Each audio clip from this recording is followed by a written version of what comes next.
Anya, your empty nesty bestie, and welcome back to Anya Zinden. And if this is your first time joining us, thank you for joining us for the first time in Anya Zinden. Again, I'm Anya. I am your empty nesty bestie, and my Zinden is where we talk about all things being a zennial empty nester or millennial empty nester, creating life on our own terms.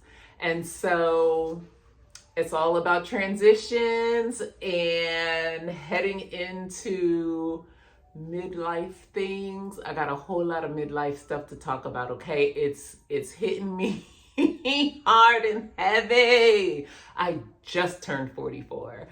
And if you've been here hanging out with us before, you know I'm still like my timing. It took me a really long time to get used to being in the 40s, but I'm loving it now, and things are good here now. So, let's get into it. If you are joining us for the first time, please drop down into the comments, even if you've been here before, because y'all haven't introduced yourselves. So drop into the comments, tell us who you are, where you're from. Are you a current empty nester? Okay, have your baby birds flown the coop? Are you going to be an empty nester soon? So you're trying to figure out what's the landscape? What do I need to do? How do I need to prepare myself? Or did you just land here like, girl, what is this? And if that's you, hang out. It's going to be a good time. I'm happy you're here. So, Nesties. The last time we talked, it was election time. I don't want to talk about that today. I don't want to talk about that. We have enough to cover without talking about that madness. I'm not over it, but I am a 92%er. Hello to all of the 92% and only the 92%. No, I'm only kidding. So it was election day, which means my birthday had passed. Okay, so my birthday was October 5th. I turned 44. And I have dubbed this year my Obama year, okay? We know President Obama was the 44th president of the United States, the first Black president of the United States, first Black family living in the White House. And so I want to, just make this year a year of excellence, like a higher level of excellence, because I dibble and I dabble, okay? I do really good work. I do excellent work. But I want to be excellent in all aspects of my life. And I'm trying to figure out how to make sure that it's excellence versus perfectionism. Does anybody else have the perfectionism bug? Child. It's a lot. It's a lot if you don't have it, but I am learning my way through. So this is what the Obama year looks like for me, or will look like for me. Like I said, it is a level of excellence. So it means that I am setting my own bar higher, setting my own standards higher, setting my quality of life to a level of excellence that I, think would be on par with the Obamas. And I want to so it's like a challenge for myself, basically. A challenge for myself to raise the bar, and part of that, creating life on my own terms. It is also going to be a year of wonderment. Wonder, like WONDER, wonder. To be curious, to be open-minded, to explore, and when I say explore, travel has a lot to do with that, but not just travel either, right? Like exploring different lifestyles, different activities, whatever new comes in, but allowing myself to be open and experience things that I've never experienced before. One of the things that I've picked up on in my readings on President Obama, and also in Michelle Obama's book, Becoming, when she talks about President Obama, you know that during his life, he has lived a little bit of everywhere. He was a child that whose mother, he was born in Hawaii, but then traveled and lived overseas a few times. Father is from Africa. So he has spent his life traveling, and not only just traveling to like see something real quick, but traveling with the intention of understanding the cultures that he's learning about, understanding the people, the way things work, the way people work. And so that is just something that I want to do more of.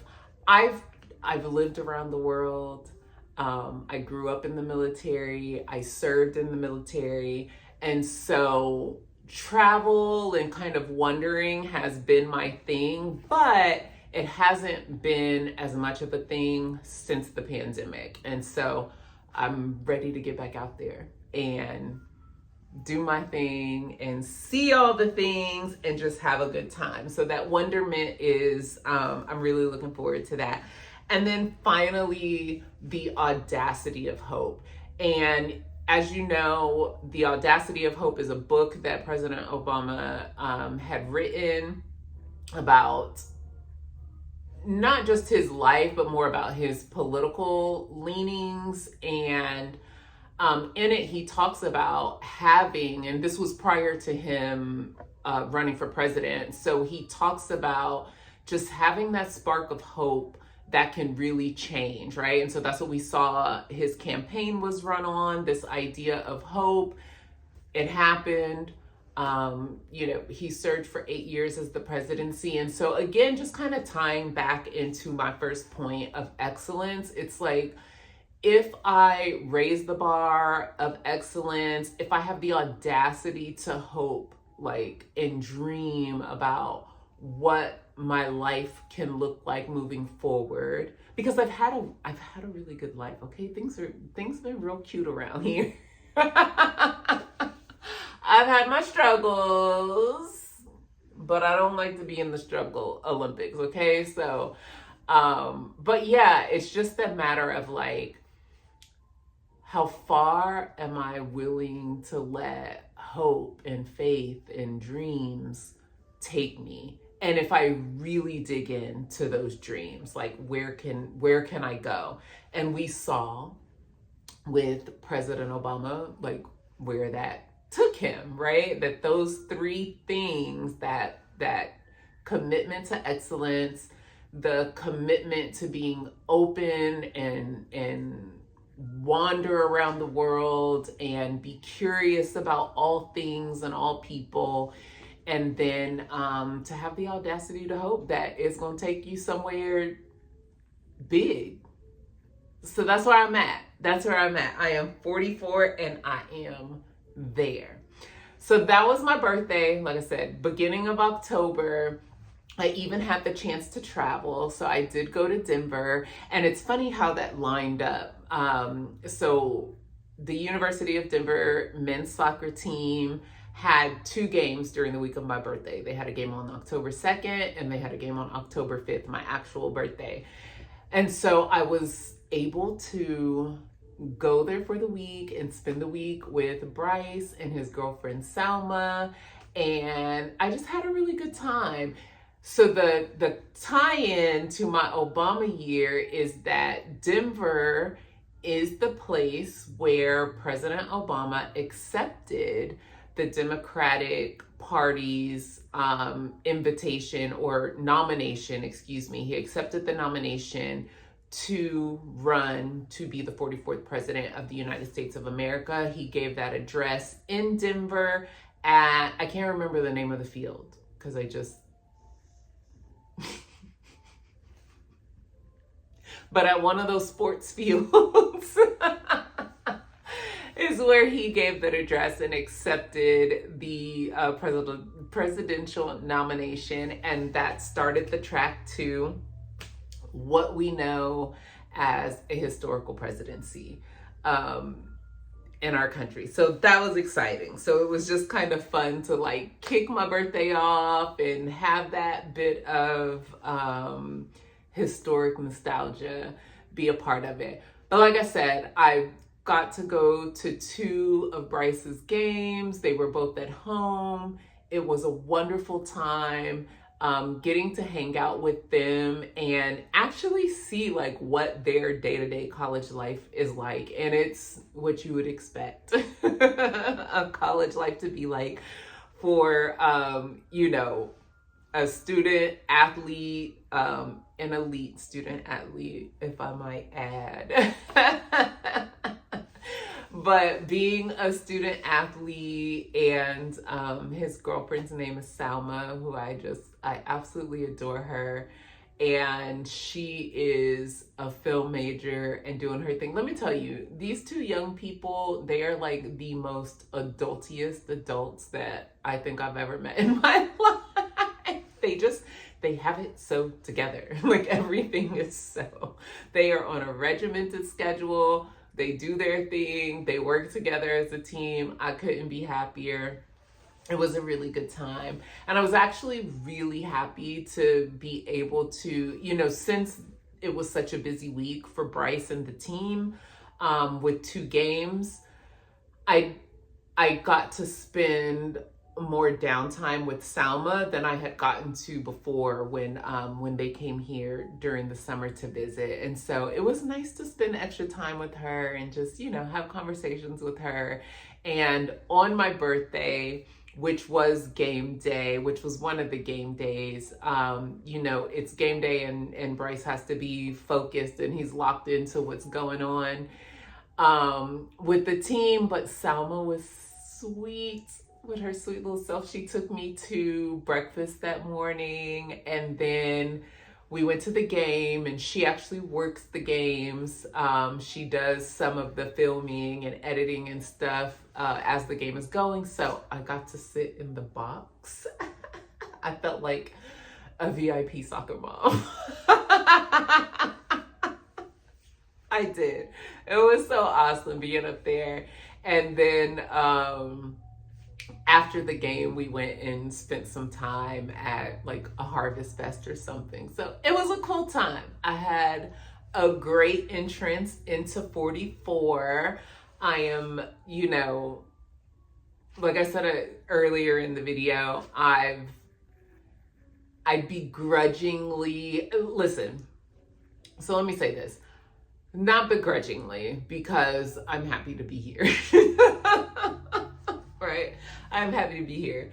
But I had some hesitation entering my 40s, and I had a really hard time just kind of with the transition into empty nesting, the transition into my 40s, the transition to living as a single woman. It all was a lot on your girl.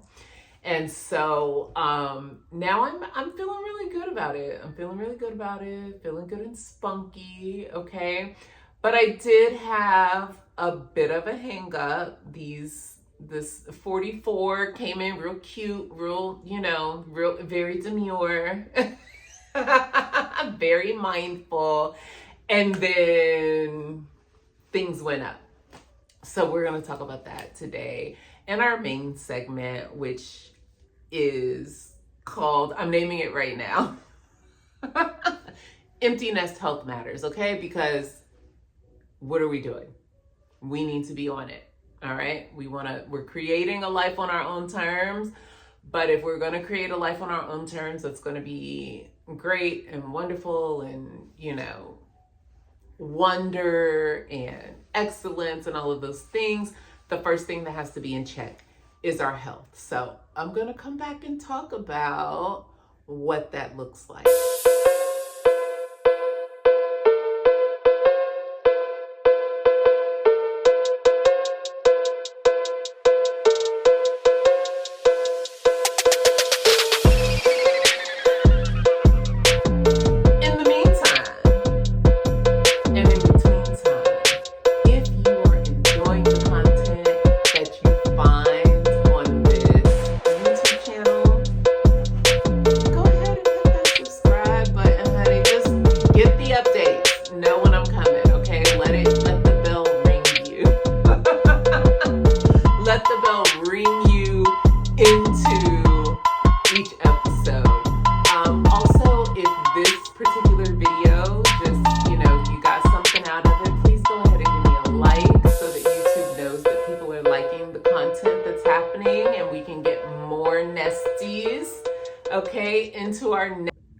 Nesties, let's get to the heart of the matter, okay? And the heart of the matter, quite literally, is about our health. And when I initially was planning this episode, let me tell you how I thought it was gonna go, okay? I thought what was gonna happen was I was coming up on my birthday. It's like, let me go ahead and schedule, all my annual exams, get everything together. But also be like, the other side to that is not just scheduling exams, but that I've moved into a new town. I live in a little town outside of Houston. So I moved to a new town. What I won't do is keep driving into the medical center for my medical needs. Okay, I have graduated from that medical center. It's everything. It's everything. And I'm so appreciative of the care that I've received there over the years.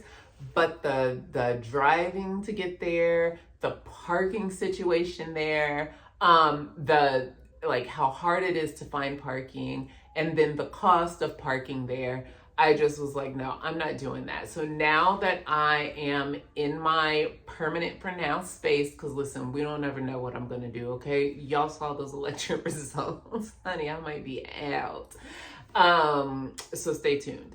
But I'm in my permanent space for now, and I don't want to do all the driving, right? I don't want to do all the driving. I wanted to find doctors that are right here in my area where I can do around the corner, up the street, go see my doctor, come right back to my house. Parking is free out here, so I'm not paying any fees for parking. And just everything right now is about making life more easeful for me. I did all that driving, all my kids' lives. I'm not doing it anymore. If it takes more than 15 minutes to get there, I don't want it. I do not want it. So anyhow, I had done all of the right things, scheduled my appointment with my new internist or my primary care physician, scheduled my appointment with my new gynecologist, and I was like, okay, boom. And what it was going to look like, this particular episode right here, was going to be me coming and saying, I scheduled all my screenings. I did everything that I'm supposed to do as a responsible, healthy, younger, middle-aged adult. And everything came back great. Except everything did not come back great. And so I had a bit of a health scare, what I will call a minor health scare. But listen, this is what this channel is all about, right? Creating life on our own terms, But then, like, what comes up when things aren't doing what we expected them to do? So this is how it went. I went to my internist. I told him that I was concerned about prediabetes. One, mainly because it does run in my family. And this is the age where I know that most of my family members who do have diabetes, this is around the age that they were diagnosed or that they started to find out. And so I also know I haven't been eating the best. Okay. I will get over the sweet tooth that haunts it lives all up in me, okay? But I just was like, all right, I need to get things in order. And then I also was having some symptoms that made me think that I was leaning that way. And so some of those symptoms are that one of the first things I noticed is that, like, I started getting these darker spots on my cheeks, like what we call hyperpigmentation, right? So it started getting darker on my cheeks. Even on the back of my neck, I started noticing. And so I do know that those tend to be early signs of prediabetes or diabetes. And so that was the first thing that kind of clued me in. And then I was also having like frequent urination at night. I was a person who could sleep all the way straight through the night, maybe a little toss and turn, but you know, I never had to get up. And now I'm just like constantly up, constantly up.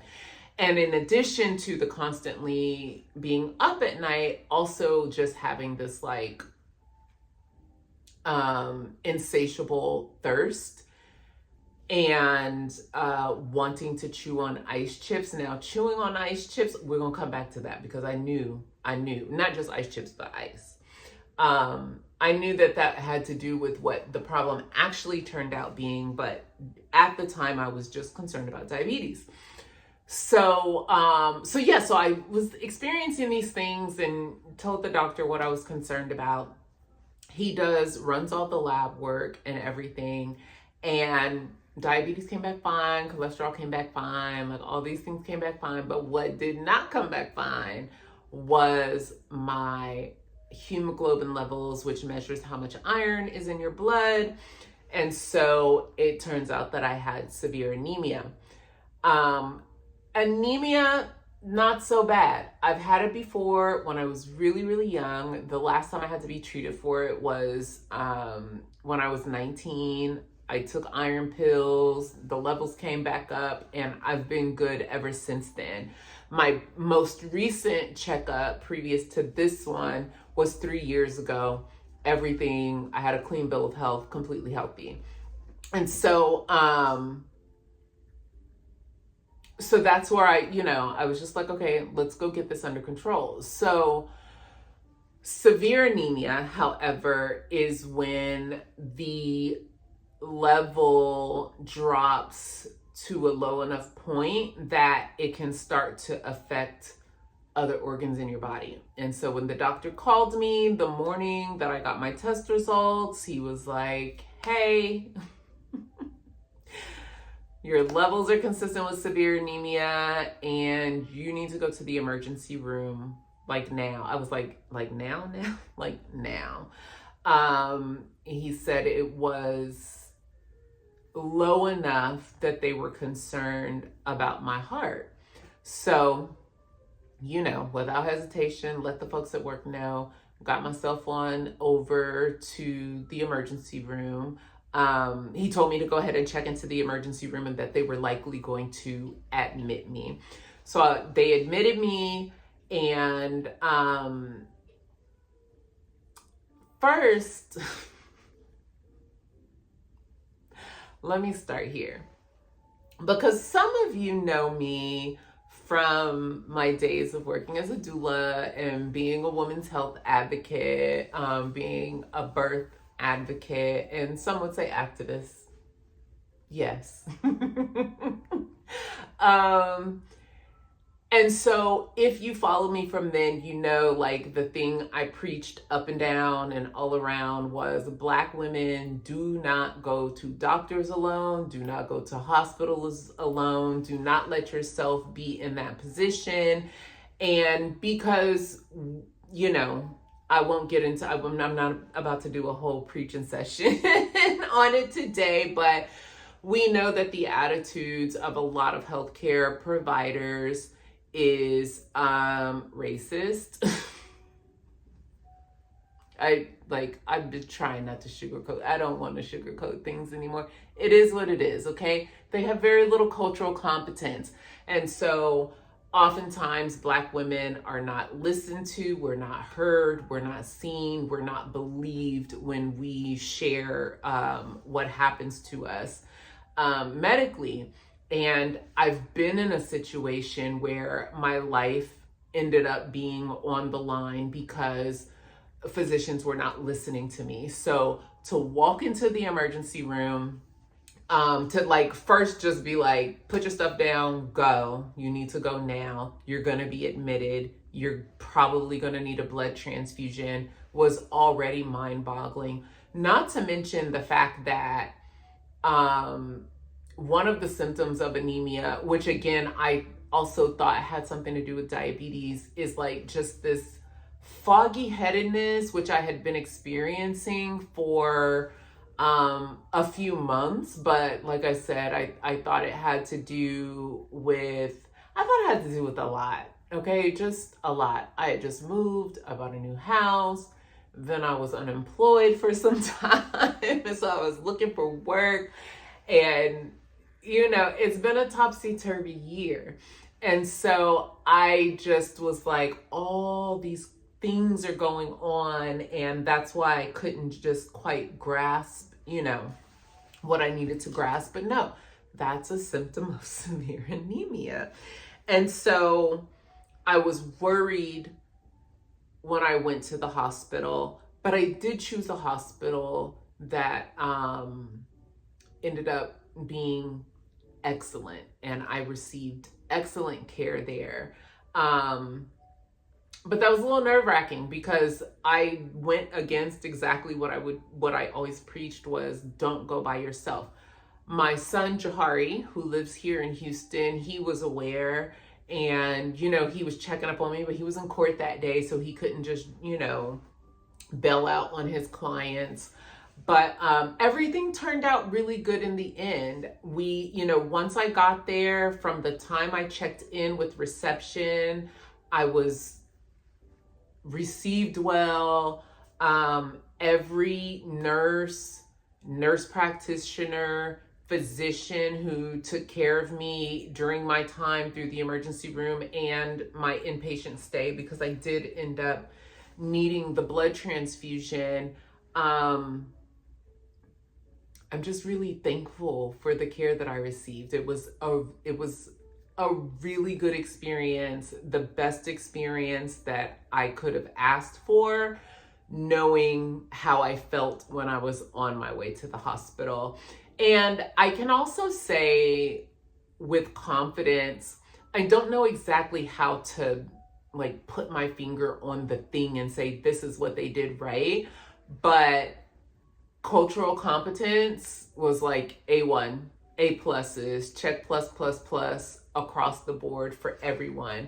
Again, it had to do with, and whether that was because that facility does a great job at training on it, I don't know. Or whether this was in each individual care provider's, their own personal value system, but I could very much tell that they were aware of cultural competence, what that looks like and what that sounds like. And it happened for me. And so I'm grateful. I had an excellent level of care. So anyhow, I did end up having to receive 2 units of blood, and it turns out that the culprit of this was my fibroids. And so fibroids are something, okay, this is such middle-aged lady talk, okay? But I did know that I had fibroids. I've had fibroids for years. I used to work in women's health, and so I'm very familiar with them. At the time that I was working in women's health is when they were first found. They were little bitty. There were only 2 of them. They weren't causing any problems. And so the rule of thumb is if they're not bothering you, you don't bother them. They're benign. Nothing's going to happen. And we'll just continue to monitor them. And so over the years, they have been monitored. But it's been a long time. It had been a long time since I had an ultrasound to check them out. I don't even know. I don't even know the number of years. But so now there are 5 fibroids, the largest of which is the size of a grapefruit, and the smallest of which is the size of a large egg. So there are 5 fibroid tumors hanging out in my uterus. The doctor said that my uterus is the size of a 14-week pregnancy. So that's like 3 months and a little bit, right? So like that just starting to show stage, child. That was the other thing I thought I had diabetes because I've been losing weight. I've been losing weight. But my midsection wasn't going away, and that is also a sign of diabetes when you're like, everything else on your body is in proportion like it's supposed to be, but your midsection for women, especially your midsection is like growing, or just you can't get that to go down. It could be a sign of diabetes. So you see why I was tracking on diabetes. Anemia was not anywhere in the cards for me at all. So now I know that I have 5 fibroids, and that is what was causing my cycles to be a lot heavier than normal. And so that's what's dropped those down. And so now I am on a plan to take care of these fibroids. And I won't go into the whole dissertation tonight, but if you are interested in knowing about it, if you are interested in following my journey, I do think this is something that I want to track just for my own personal, like video montage. I don't know. Maybe it'll help if I have granddaughters in the future. But also just, for the empty nester community that we're building here, I do want you to know, I want to be able to share what that journey looks like. It is something that I was very hesitant about making the decision about whether or not we're going to remove just the fibroids or go ahead and have a hysterectomy. And so that's a conversation that my doctor and I have been having. I'll say this. I'm glad to say that it's a conversation that my doctor and I are having because, again, looking at new doctors and especially being further out from the city than, I was before, it is so important to me to find doctors that I can trust. And being Black is not enough for me to say, I trust you as a physician. And if you follow my doula days, you know why. So you already know what it is, all skinfolk and kinfolk. But I think that I have found the doctors, and the point of this conversation today ultimately is that I found physicians that I feel comfortable being in partnership with when it comes to my health and well-being. And so I had doctors who listened to me. When I told my internist, hey, these are the things that are happening, I'm concerned about this based on family history and symptoms, he heard me out. He didn't question it. He didn't, try to talk me out of why I don't need X, Y, Z, blah, blah, blah. We had the conversation. It was a two-way back and forth conversation, a true consultation, if you will. And now I know that I have a doctor that I can trust. And not only that, but when I was in the hospital, although he does not round at the hospital, he was on the phone with the doctors that were taking care of me in the hospital. And so all of that, again, is just very important to me at this stage of my life to know that I'm partnering with healthcare providers who are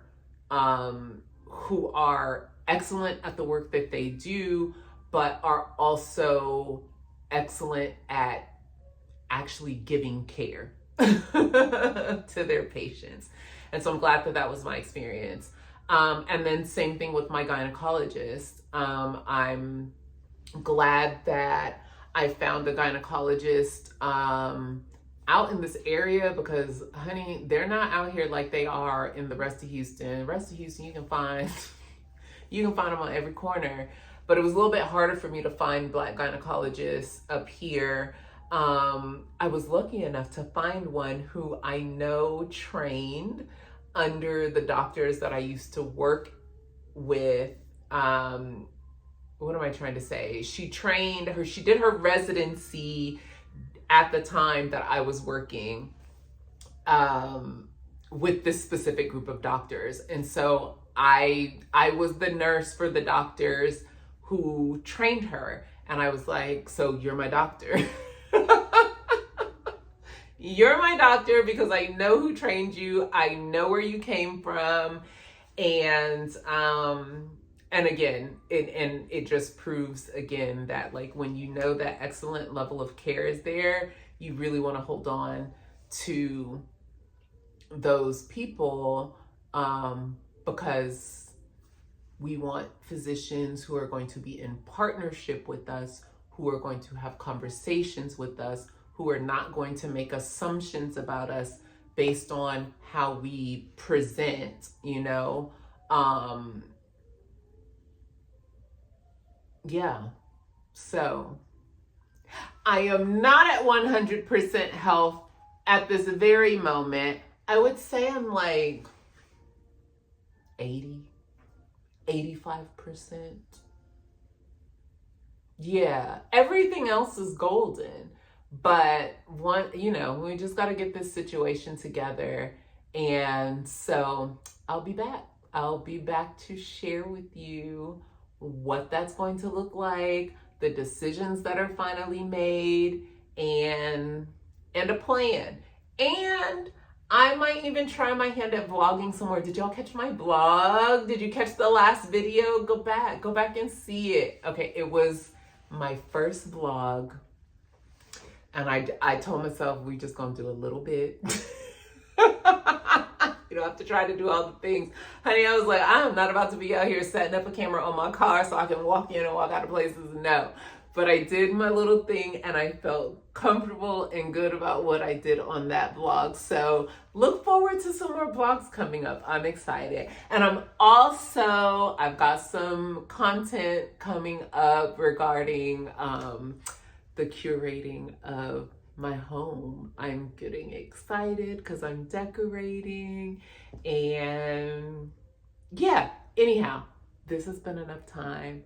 I'm so glad that you came back. Please, one more time, make sure before this video ends that you go ahead, you like, subscribe, you ding, ding, ding the notification bell, send that share code out to your folks that you know are empty nesters or about to be empty nesters. And yeah, take care of yourselves. Seriously, take care of yourselves. If you have not scheduled your annual exams, your checkups, do what you gotta do, okay? Because a life on our own terms is no good if we can't even get up and do the things that we want to do because we're not healthy enough to do so. So until next time, I will check you later. Take care of yourself, take care of each other, and